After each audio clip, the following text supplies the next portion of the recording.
الله اعلم. داكشي ديال الاحتلال والاحتلال انا ما عنديش مع داك الشيء. انا اسرائيل قالت لي جي وغتوجد لي صالير وتم نتزوج وندير وليدات وشي وحده مسلمه فهمتي نعيش بها ما فيها باس. علاش لا؟ تقدر نمشي انا تما تنشر الاسلام، تقدر دير شحال من حاجه، حيت بنادم تما كيشوف الافعال ديالك وكيشوف بلي انت مسلم شحال كتبدل الرؤيه ديالو مع الاسلام. كون عندي لا فامي تمايا ولا هادي يكون يهودي يكون ما عرفتش نمشي بوركوا با فهمتي. نكون كنعرف شي صديق بار فيسبوك مثلا ولا هادي عرض عليا نمشي افيك كرون بليزير. هو البروبليم زعما انا اش عندي.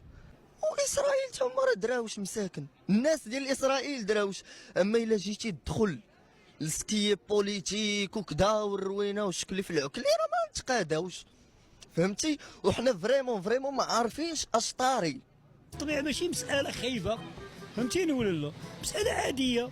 هما دابا اليهود كيتنقلوا عبر العالم كامل، انا كاين شي دولة كتقول اليهودي ما تدخلش عندنا. مرحبا. وبغيت نبين للاسرائيليين ان المغاربه كاين الحب. خوتنا هذوك مرحبا. ويلي راه من بكري من زمان. تشرفت بلقائك يا أخي. ما هو اسمك يا حبيبي؟ محمد صلى الله عليه وسلم.